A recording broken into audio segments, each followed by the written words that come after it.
Good afternoon, live from Toronto on the GBKM network. This is the Chat Up Show, the show where we catch you up with a chat up of our weekly headlines. I'm your host, Elizabeth Aloyde, and I hope that you are ready to chat it up with me today. Now, as always, you know you can keep up with the GBKM network in various ways. You can continue to listen and watch live 24/7 at www.gbkm.tv or www.gbkm.fm, where you can also like, share, comment, all that good stuff, catch up on any past shows you may have missed, check out our upcoming show schedule so you don't miss out on another show again. You can also download our free app that's available for all iOS and Android devices. This is just search the GBKM app in the App Store or the Google Play Store. You will get the same features as on our live digital web radio station on the app. So you can watch live, listen live, comment, like, share, check out past shows, upcoming shows, all of that. Plus with the app, turn on your notifications and you will be notified every time we go live. So every time we're live on the GBKM network, you will know and you won't have to miss out. And the best part is you can take us on the go as well. So make sure you download the free app today. You can also continue to watch us on Facebook and YouTube at GBKM Network. And you can follow us on Instagram and Twitter at GBKM Network to keep up with what's going on with us right here at GBKM. Now, welcome to another week on the Chat Up Show, and I'm so excited to welcome a very special guest in studio today, a founder of Imani's Place and Imani Foundation, Lisa Obole. Welcome to the show. Thank you for having me. Of course. How are you feeling today? I'm loving the yellow. Oh, I feel good. Good. This is a great warm environment. I like We're glad with that. So, I want to talk about Imani's Place first of all, and then going into the foundation. So you started this in 2019. Correct. And can you take us through what really inspired you to start this project within your foundation? Imani's Place for me is something very special. And it's special because I am a victim of domestic violence. I was in an abusive relationship for 8 good years. And throughout this time, I lost a lot of my self-confidence, my self-esteem. I never thought that I would amount to anything. And during that time, I didn't have any contact with anyone. Because if you know what abusers do, they cut all your ties with your family, with your friends. I was isolated. And I was going through a lot of pain and torture. So I didn't even know the shelter system existed because nobody told me. So when I was going through this, I just had myself and God, because I'm a believer. I'm a believer of God, and I always prayed and thought that one day when I'm able to get out of this situation, I'm going to help women like me. So in 2019, I was fortunate to get a property, and I decided to use it to help women. So at Imani's Place, we welcome, women, youth that are escaping domestic violence or human trafficking, and we help them by first providing a safe place for them. We help them through, the trauma that they've been through by providing counseling services, one-on-one counseling, group counseling.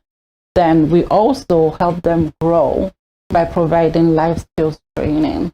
Because when you are in an abusive relationship and you're dependent on your partner, you don't know what money is. Because all the money that you make, you're giving it to them.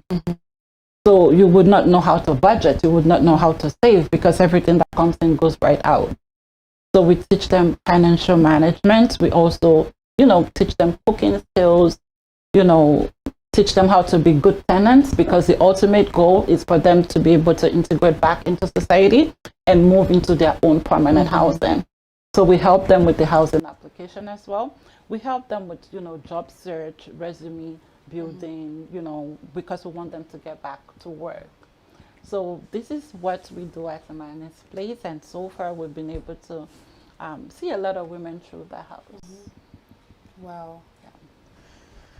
That's, so I want to touch on something that you said, is that the financial part of it, relearning how to be financially independent, which I think for a lot of people is something that we wish we received that education, and especially for a lot of people that end up in relationships where there is one person who is managing all the finances, and then you get out of that relationship and you're like lost and you're not sure how to handle yourself, and then on top of that you're dealing with trauma. Yes. And having to heal from that trauma in itself. Yeah. And then how do you instill a confidence within yourself to say like, okay, this is something that I can do. I can get up and be independent again. Like, I don't necessarily need to be in this relationship anymore. Because that's like a process in and of itself to like just accept like, okay, It's true. I can help myself as well and get the help that I need. So for me, I think people get to a breaking point in every situation. There's that time where you know for yourself that I have to leave or I'm going to die. According to the statistics in Canada, every 6 days a woman dies of domestic violence. Right? So, and you know, you see for yourself the things that you're going through. You're not happy. You don't have money. You're constantly being abused emotionally, physically, right? So there's gonna come a point if you are lucky enough to find people that would talk you out of that relationship. That's one way, but I just feel like, for me especially, it came to a point where I'm like, you know, Lisa, if you do not leave the situation, you're gonna die. So that was the wake-up call for me. Right. And I actually also met someone who's my husband now that gave me the strength to leave. And I'm glad I listened to him because I could have been a statistic. I'm so glad you're here today. Thank you. Every 6 days. And these are intimate partners that are doing, you know, abusing their partners. It's not like people that are far away from you. People who are really close to you. The same people who are supposed to support you, to protect you. So that's why it gets, you know, it's really sensitive. You know? And some people will be like, why don't you just leave? It's so hard to leave because you've invested so much into this relationship, your heart, your soul, your money, your time, you know? Yeah. And what happens is a cycle, right? When the abuser abuses you, they're going to come back the next minute begging you and even buy you gifts and promise never to do it again. And you being the lovely person that you are, you trust them again. You forgive them, you give them another chance because you also want the best for this person.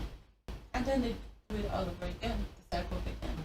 It's like the cycle of like a narcissistic partner. Like they love bomb you, and then once they feel that, you know, they have you hooked, then maybe they'll let it slip a little, the more narcissistic dark side of things, and then it's back to the, oh, I'm sorry, and love bombing phase again. So there's that cycle of love and then hurt. That's exactly what they are.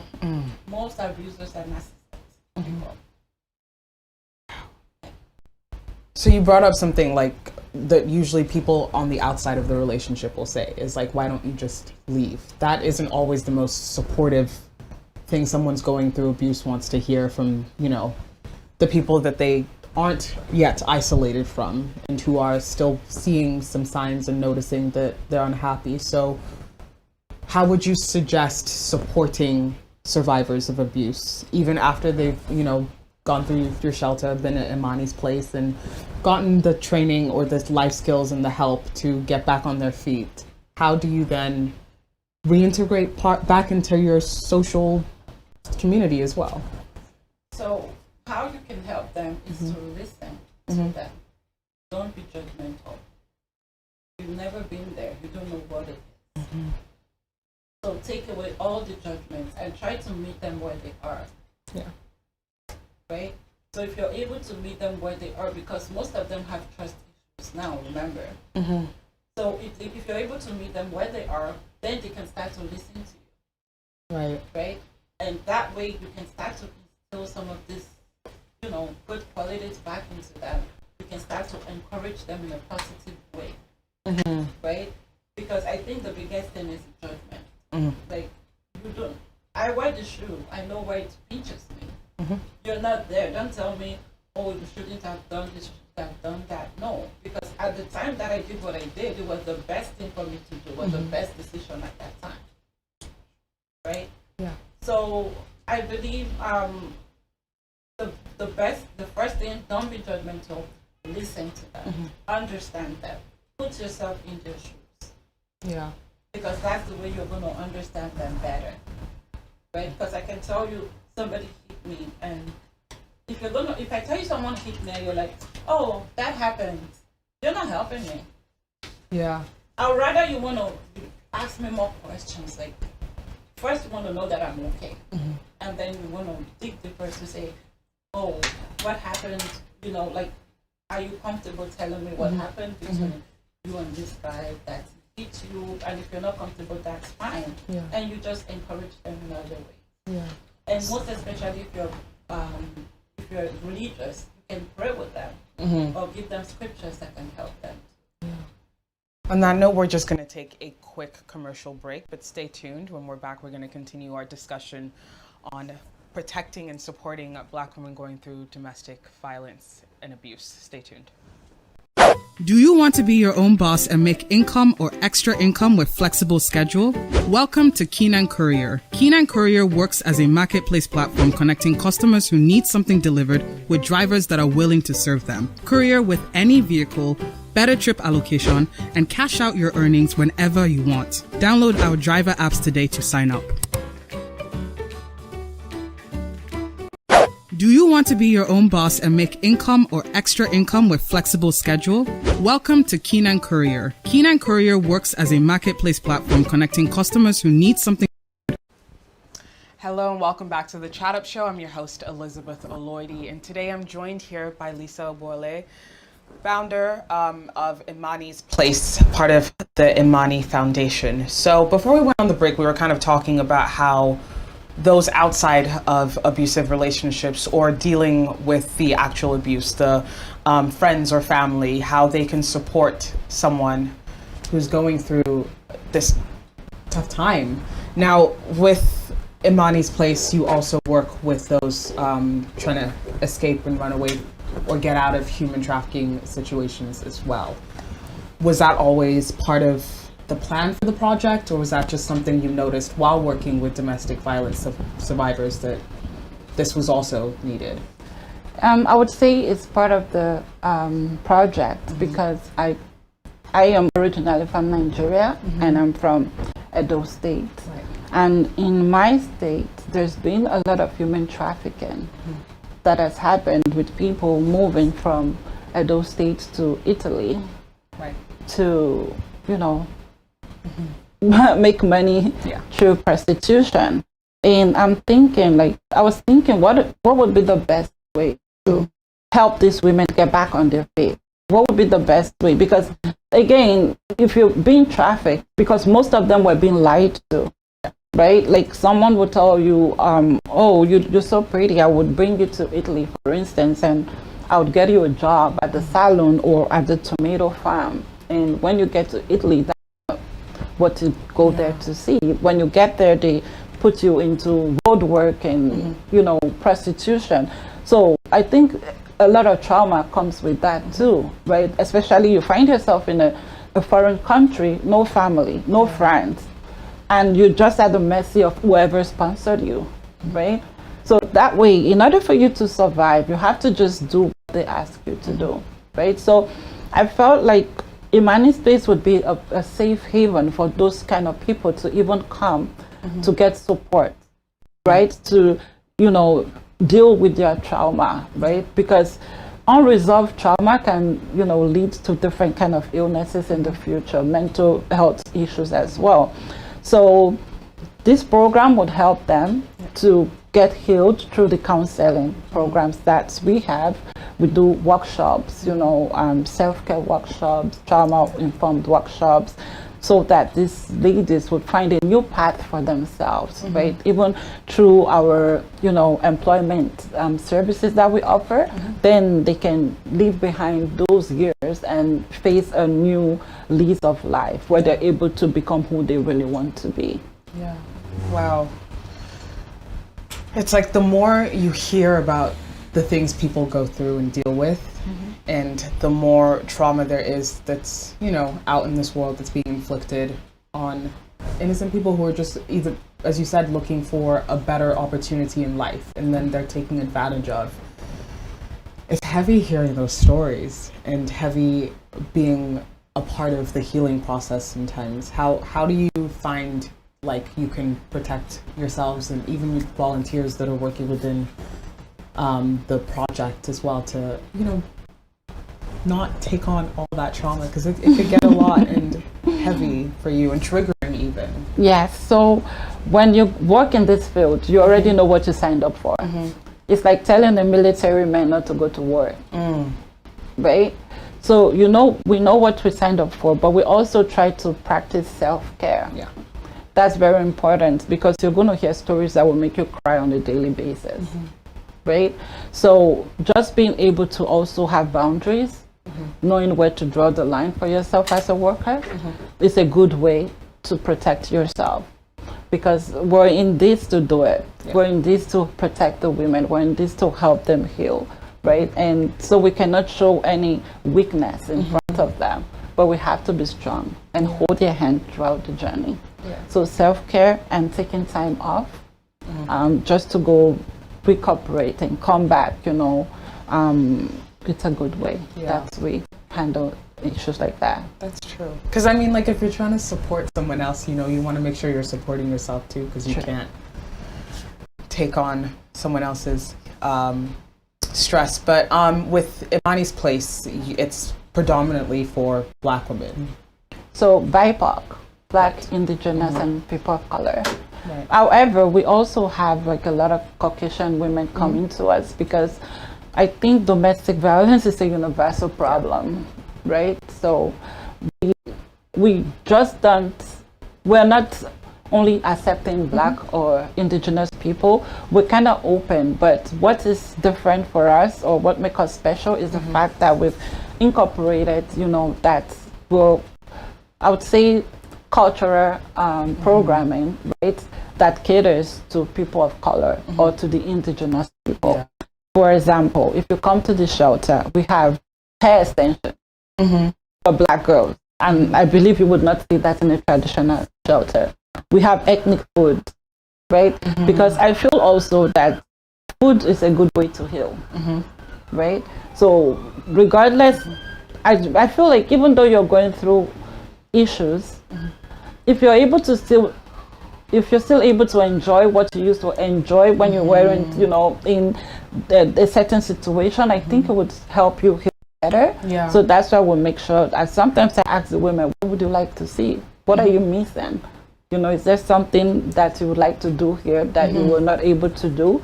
For instance, we had to buy smudging kit because we had like indigenous people at the house, and you know, they have a tradition where they smudge. We had to get that, so they have time to go do their smudging. So we encourage people any way that would kind of hasten your healing and help you sustain that healing. We're there with you. So there's that inclusivity, and also like there's not a one size fits all for healing. No, it's not. So that's why we speak to our clients. We understand what they need, and we kind of provide services tailored to their specific needs. And do you offer services for, you know, friends and family of survivors as well, like group or family counseling, therapy? So right now we don't offer the group counseling or therapy for friends and family. However, we have workshops that's open to everyone, and when you come in, you will learn things that you're supposed to be doing to support.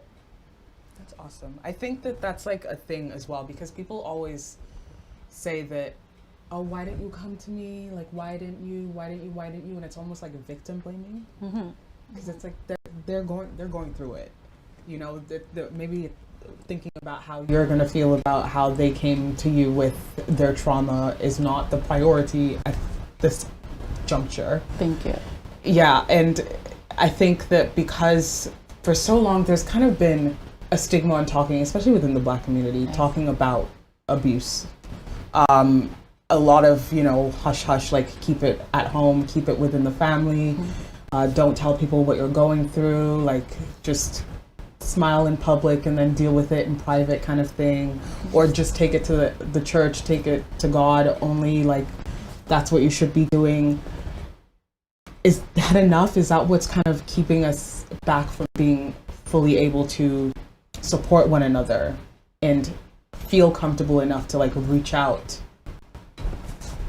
I believe that plays a huge role in cases going unreported. Yeah. Right? Because we as Black people, we operate like a system of secrecy, right?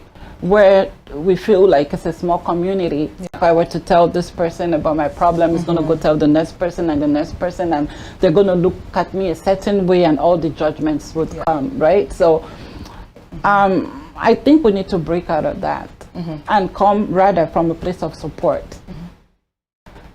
You know, instead of coming from a place of judgment, let's try from a place of support, because we only have ourselves, right? So if people from other cultures are doing it and getting the help that they deserve, I think we also deserve this kind of support, right? Because we all live in Canada together, right? And if the government is helping Asian people, for instance, to go through trauma, why wouldn't a Black person get that same level of support? So I know it's good to pray, right? But prayer doesn't do everything. If you need counseling, don't put prayer in place of counseling. And even the Bible says wisdom is profitable to direct, right? So I think physical things should be done. Spiritual things should be done as well. So I don't think you need one approach to overcome this. I think we need both. Right? And also some people in the Black community, maybe because of the way they carry themselves or the way they talk about their partners outside to other people, because they want, you know, other people to feel like they have this Hollywood marriage, everything is going well for them, you know, those are fairy tales. Like, I feel people should be real, face reality, and tell someone that this is what I'm going through. One person cannot know everything. We all need each other. And you never know what counsel that person is going to give you. It just might help you out of your situation, right? So I think we should be more open with our problems. And even if you feel like, if you say it in the Black community, everyone is going to know, get a counselor from another race. It's important that you heal yourself. Talk to somebody. It doesn't have to be your mom, your sister, your friend. That's why counselors exist. They help you through these kind of issues. And that's why workshops exist as well. Exactly. Yes. I do kind of want to go back to the education program as well.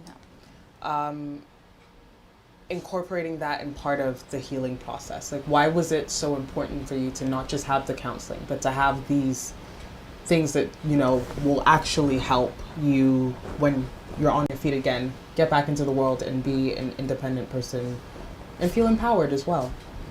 You said it. Yeah. It's all part of the empowerment process, right? Once you're healed, what's next? Right? So that's why we ask people, do you want to go back to school? If you want to go back to school, we're going to help you with that.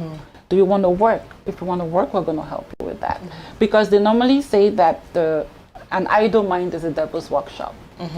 We want to occupy them as much as possible, engage them, because we don't want them having flashbacks or going through, you know, thinking about what they've been through in the past, right? So we're trying to fill that void, but with things that are positive, right? So by the time you're healed completely, we want you to be able to also have something that you're doing. Right? Because, you know, this is Canada. Nobody just sits at home and money comes to you. You have to work. You have to, you know, do your quota. So that's why we're encouraging them, because we also feel like these women are role models to their kids, right? So if we don't empower them, what's going to happen to the next generation? Yeah. Education is very important. Yes. Education is key. Now you did mention children as well. And in that scenario, how, like, does it work with a mother and child coming to the shelter and needing a place to stay? So you, yeah. Yes, we have kids at the shelter too. You know, it's unfortunate, but it's just due to different family dynamics too, right? Like if someone is fleeing violence and they have kids, they're not going to leave their kid behind, right? Like if you're abusing me, what would you do to my child if I'm not there? Yeah. So women always bring their kids, and sometimes their pets get abused too. Yeah. Yeah. So it's a all-inclusive. All-inclusive. And there's no age limit as well. So for the shelter, we're taking from 18 and upwards. That's if you're coming as a single person, you have to be 18 and over. But if you're coming with a mom, then no, we don't have like At age least you have a limit. guardian, yeah. So what would you say makes Imani's place different from other women's shelters? First off, the fact that we serve the BIPOC community, because we've seen people come to the shelter and they've given us stories about how they were treated at other shelters. And I'm not trying to talk down any shelter, I'm just saying what I've heard from my clients. For example, we had a woman that came to the shelter. She is from, you know, the eastern part of Africa, and you know they have big hair, you know. And she told me when she went to the shelter staff to ask for a shampoo, she got like a little tiny, you know, the sample bottle of the shampoo, and she got like, it was almost done. That's what they give to her and her daughter to wash their hair, right? Like, what's like, how do you even work with that, you know? And the same day, you know, a Caucasian person went to the shelter staff to ask for the shampoo, and they got a full-size bottle shampoo. So microaggression. Just microaggression, right? And another thing too that I feel that the shelter staff need to learn about Black people, I don't think they intentionally want to be bad to Black people. I think they just need to understand us. You know, for instance, when we talk, people feel we're loud, we're aggressive, you know. But it's just the way that we grew up. You know, some cultures, they like to talk on the top of their voice. So if they want to make their points, if they want to make their voice heard, they think like, oh, when I increase my voice, they're going to hear me. You know, but the shelter staff might take this for aggression, and then that would be a strike against this client. You know, so we have the understanding. We know that even though we are all from Africa, I'm talking about Black people, maybe the Caribbean and the Africa, we still know that there are differences between us. Somebody from Kenya has a different culture with somebody from Ghana. You know, so we make room and accommodations for all of this to understand people or individuals for, you know, their culture and who they are. Right? So we're not like a one-size-fits-all type of shelter. Right, so we have all these cultural things going, and we also, when we do our workshops, we bring, you know, people from different ethnic groups to come and, you know, present something to the women, and that way these women are understanding other people's culture too, because Canada is about diversity and inclusion, right? That's actually interesting because, you know, you're in a space where you're trying to get away from a form of abuse, and then now you're having to battle certain microaggressions or just the lack of understanding, let's say, of your cultural differences and what you may require just to be a person, like just to be the human within the body that you have. Exactly. Like, and to feel that that's like missing in a space where you're just trying to heal as well and like gather yourself up again. That's hard. That can knock someone down even more. Yeah, they get re-victimized. Yeah. They get re-victimized, and, you know, I don't think that's fair to the client, because they see the shelter as a place of safety. Yeah. So don't re-victimize me. Don't make me remember all the things that I'm running from. You know, sometimes I've heard about a situation where someone went to a shelter, a black girl went to a shelter, and she felt like isolated. No one wants to talk to her. She would be at the dinner table by herself, and she was escaping the sex trade, right? So when she saw the way people were treating her at the shelter, she took her bags and went back to the industry. Is that what we're trying to do to people? We're trying to help them out of that, not to send them right back to where they're coming from. So we take that very important. Like we try to make sure that, you know, there's no room for microaggression, right? Because I also noticed from what I've heard from people that when it comes to black people asking for stuff, they feel like they are undeserving and they don't get this access to the kind of support or services that is due to them, right? Just because, you know, they feel like, oh, you don't deserve this, but other people in the shelter can get it. There's that extra added like bit of self-worth as well that just comes from how society has been set up, Right. which is so unfortunate. So what other resources are available to people who, you know, are just trying to figure out how they can help themselves, essentially? So there's a lot of resources on the government website too. When you Google domestic violence or human trafficking, there's a lot of resources on the government website. They can call 211-311 and they would get, you know, they can ask for whatever resources they're looking for. We have a hotline too. Our hotline is 1-800-507-6860. When you call, if you're looking for anything, we would help you find what you're looking for. And there's assaulted women hotline. There's a couple of hotlines that you can call actually, and each of these shelters have their own hotline, crisis line that you can call. So usually just on the website as well that you can look up. Yeah. Interesting that you mentioned Assaulted Women's Helpline, because it found that between October 1st and December 31st of 2020, the helpline fielded 20,334 calls compared to the 12,352 over the same period of the previous year. That's correct.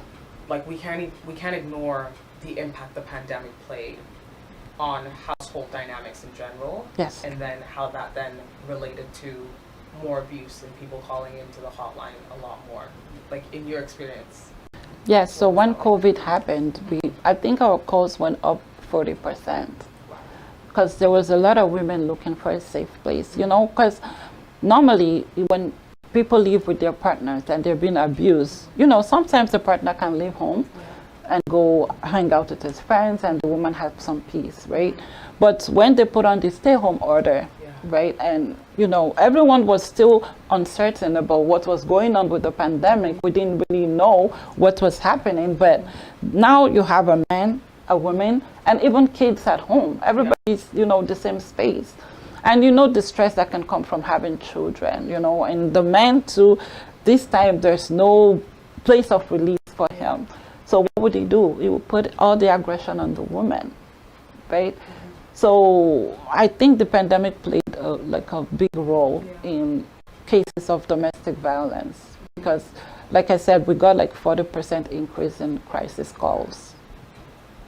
It's so scary, especially because of the uncertainty of the pandemic as well. Like we were still trying to deal with how many lockdowns there were and being switched in and out, and then also the number of cases continuing to rise, and you're trying to make sure that people are safe within the shelter as well. But the number of calls and the requirement for help is increasing as well. Yes. Like how were you able to manage it within the shelter, like during lockdown especially? So we did get the calls and we were able to take in the women that we were able to take in. For other women, we just refer them to other shelters. And at the point, most of the shelters were full. Yeah. That's so scary. And we had to open waiting lists, right? Because everywhere was full. What can we do? Like, we were just doing our best, and that's why we continue to call on the government to help with affordable housing, because, you know, domestic violence or human trafficking is becoming a pandemic or a crisis of its own. So there needs to be a lot more to be done. And I was actually going to bring up that there have been so many calls on the government, especially when it comes to affordable housing. Yeah. Because I think for a lot of people, when they think affordable housing, they're probably thinking, oh, like people just want like free houses not to work for it. But then it's also these cases where, well, when the shelters are booked up, how are you then able to help people who need it the most? At a point, they had to start sending people to the hotel. Yeah. Yeah, so there were vouchers. Some shelters had vouchers where they send people to the hotel. For some reason, we didn't get those vouchers, but yeah, I think that's how they were able to go through. You had to deal with it, but for us, we just had to create a waiting list. It's sad. It's sad that it gets to that point, and it's sad that it's often it's not talked about as much.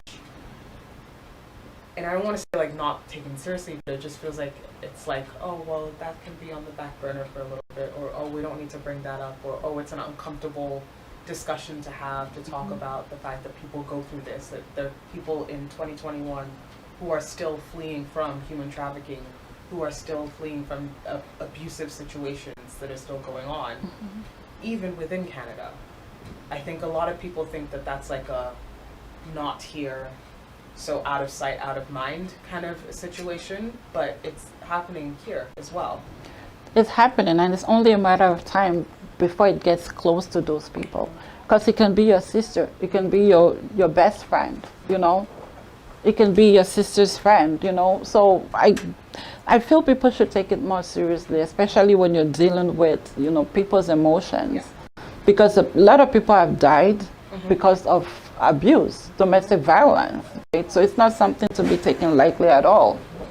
I know sometimes if it doesn't affect you or impact you directly, then you may not be that interested, but I feel like we live in Canada together, and I feel we have, you know, that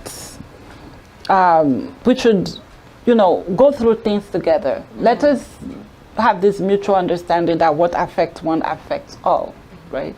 So I think that's a better way for us to start to deal with this kind of issues, even though they're kind of subtle, but it's real and it's happening. Yeah. Yeah. And even with the rise of technology and social media now, especially with human trafficking, there's a lot of ways to disseminate information quicker to protect other people. It's sad to say, but I get on Twitter and I see like a lot of women who've had experiences where they're like, oh, it's so and so place, like this is what they're doing, this is a tactic that they're putting out to like try and lure you in, or even over Instagram you get like DMs of you want to make money quickly, and it's like it's the same target of make money, but now using these different mediums to prey on innocent people and people who are not as aware, or who don't know what signs to look out for to protect themselves. So in your experience, like what are some signs that you can kind of protect yourself from not just human trafficking, but even like domestic abuse, or like signs that, you know, you want to know to then like handle the situation for yourself and get the help that you need? So talking about social media, I would say unless you're a business person, right? And if you're a business person, then you need to have like a dedicated social media expert handling your account, right? If you're not a business person, only have friends that you know or that are within your circle as friends on your social media, right? Because if a random person comes to say hello to you and then you're replying back to them, you don't know this person, right? And that's where you can find people getting into trouble, right? Because when you don't know someone, I don't think you're supposed to be chatting with them, especially when we know that a lot of people hide under social media. Like people would chat up 14-year-old kids on social media, and this could be a grown-up man of 50 telling this little kid that he's 15, right? So parents beware. You know, honestly, because like this is a PSA essentially, because it's happening. It's happening. I mean, It is. I think it's Ryan Reynolds. Blake Lively is a celebrity, and an actress, and she works with a foundation that gets the IP addresses of people who are preying on children. And it sets it up so that they can't, like, the IP address is then sent to any job application that that person is putting in. If they're to be working around children, it's like, hey, this is what they've done using this IP address. Sure.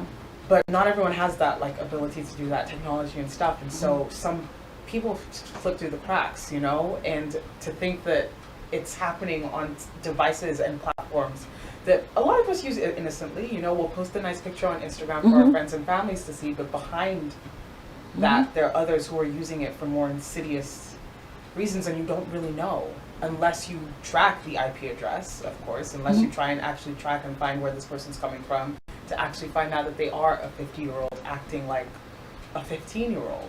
It's true. And another thing is, this is happening even in, like, under our nose in schools.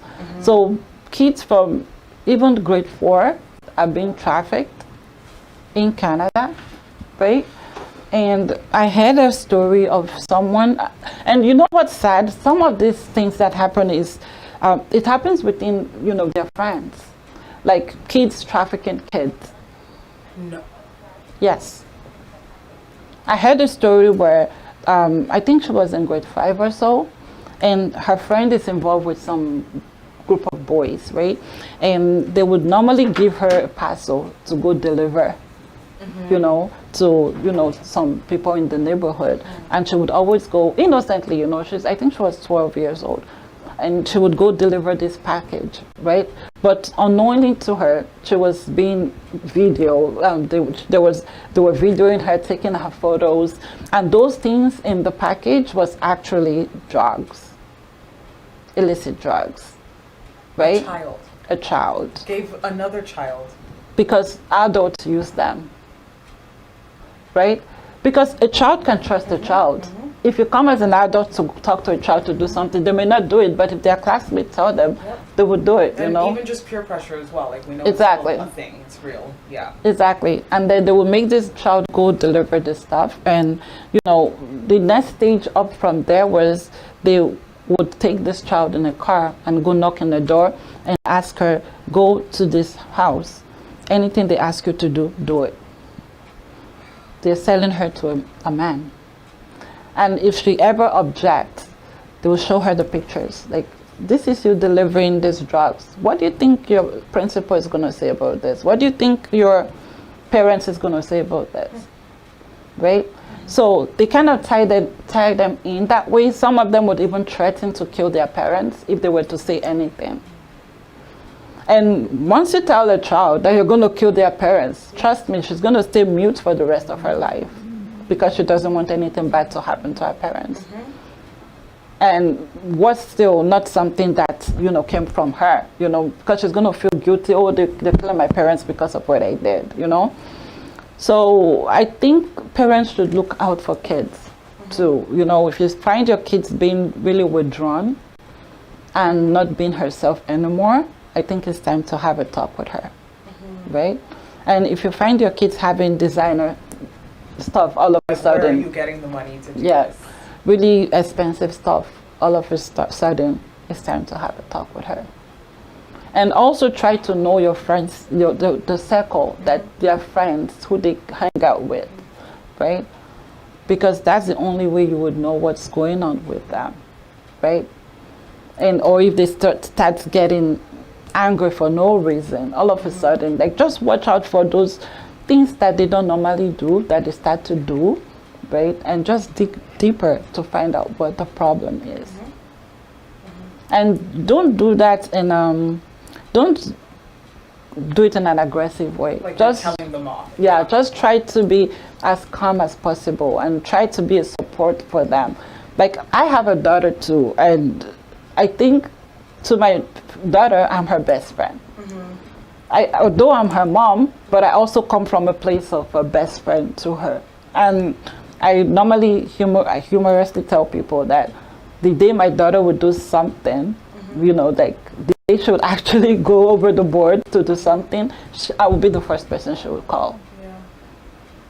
you know. So don't be that mom that your daughter even got pregnant and she's like, oh my God, I can't tell my mom, she's gonna kill me. No, we have to be supportive to our kids and be in their lives. Know what she's doing it's not, you're not stalking her, you're just trying to protect her. Because then, you know, there's like the kids who are like, oh, my mom tracks my phone and like checks in all my messages and like doesn't give me any privacy. But then it's also the other side of, you hear these stories as a parent and you're like, I don't ever want my child to ever be in a situation like that, and I won't be able to help. So if you let them know what's happening around them, at least create that awareness, you know. So when you check their phone, they know exactly why you're doing it. That's another thing, because some parents feel that it's not appropriate to talk to your kids about the bad things in the world, you know, like having the talk about racism. You don't want to do it too early because it's inappropriate for your child, but when they go to school in preschool, they're experiencing microaggressions already, or this situation, human trafficking, or even abuse as well. Whatever you don't teach your child, someone else will teach them, right? It could be YouTube teaching them. It could be their classmates teaching them. So I feel the best approach for me, whatever I want my child to know, I want them to know it from me. Because I don't trust what the other person is going to teach them or how they're going to teach them, right? So I don't think it's too early to talk about anything to your children because they're yours. And you want to nurture them in a way or train them up in a way that tomorrow you'll be proud of them and you'll be proud of what you did with them. I don't want to have a child that I don't know. Because when the classmates start teaching them stuff or your schoolmates start teaching them stuff, you're going to have a total stranger in your house. And then they go through the teenage years. That's another story. That's another thing. But I mean, preparation is always the best thing. Always being aware, and not in a, oh, I'm too fearful to do anything in life kind of way, but in more of a, if, God forbid, anything does happen, at least I'm aware of certain things that I can do, certain places I can go to receive the support that I need. Yes, that's important. That's very important. Like in my case, if I knew there was a shelter, I would have been gone. I wouldn't spend 8 years. You know, so I think it's good to open the eyes of your kids, right? Like you know them better, so you know the best approach to take. But as long as you're delivering the message to them, right, deliver it in a way that they would understand and that would not cloud their judgment.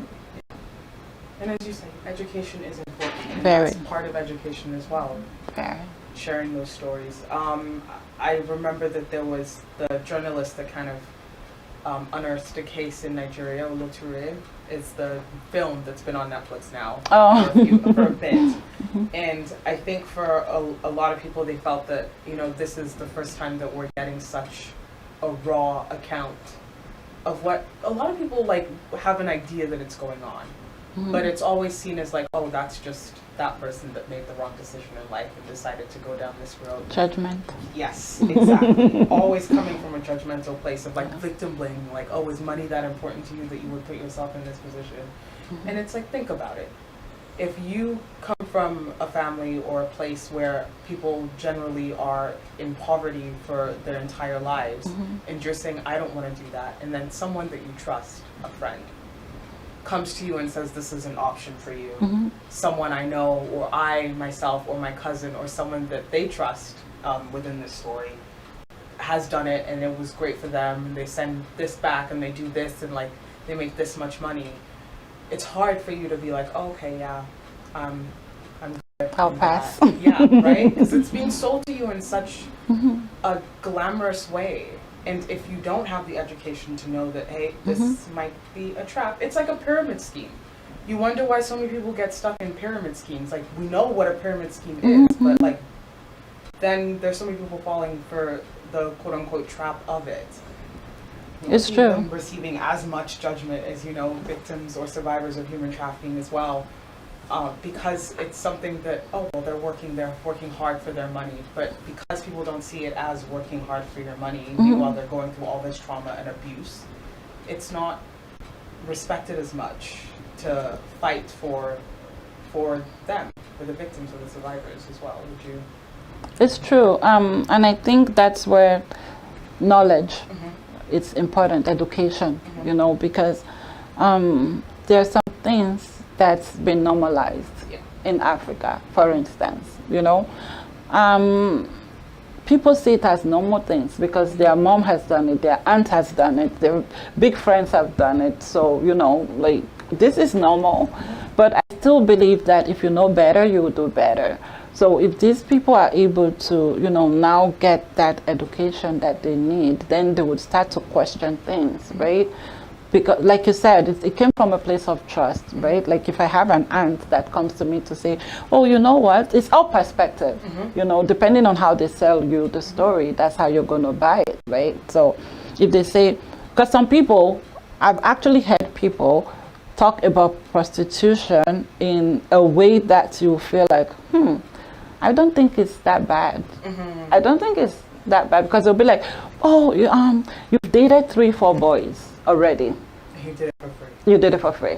So supposing somebody pays you to do it, isn't that better? I've literally heard You've heard that too. I've heard it, yes. You know, so again, perspective and how you were sold, how you were being sold. So I think we as a society, we owe it to the younger generation to educate them on important things like this. Right?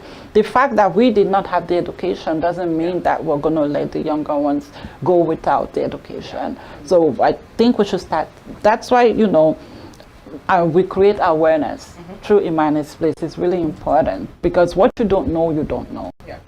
You know, so we want to also kind of continue to create this awareness in our community so a lot of people can open their eyes to what is going on and they know how to guide themselves and their families and their friends. Yeah, and that's probably the most important thing as well, is that if there is no real awareness, people won't necessarily know as much on how to protect themselves and how to, as you said, guide their families and guard their families as well.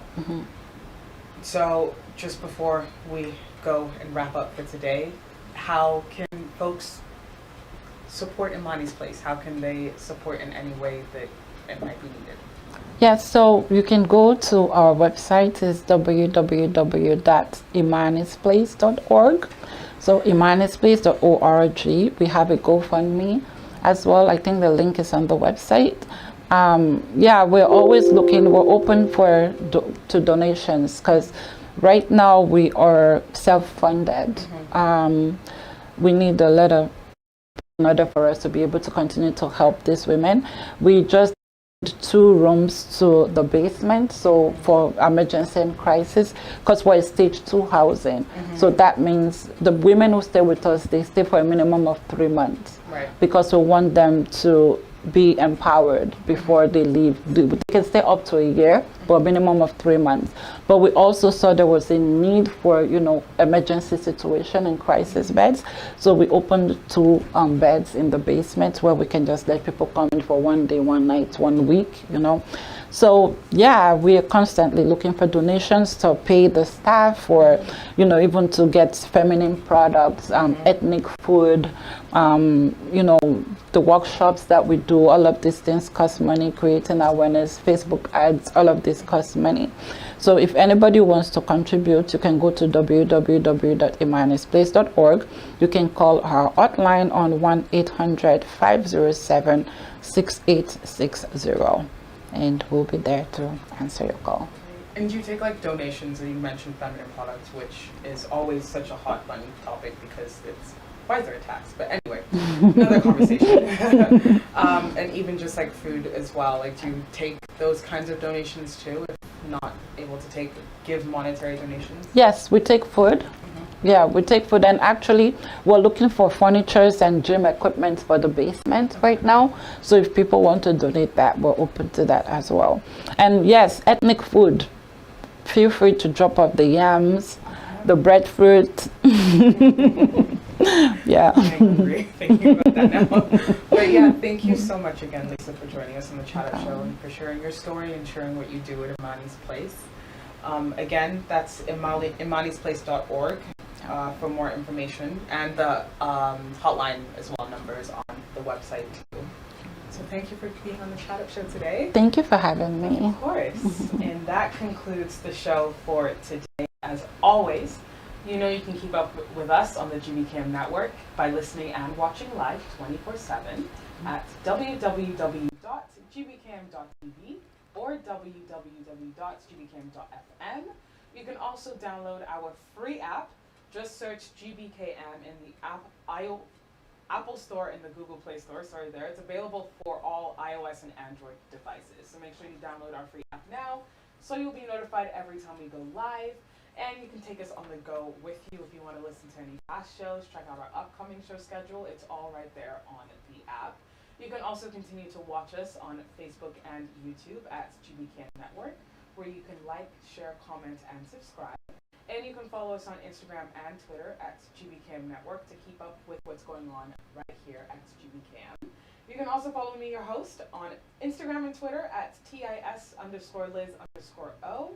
And with that, I will see you same time, same place next week. Take care.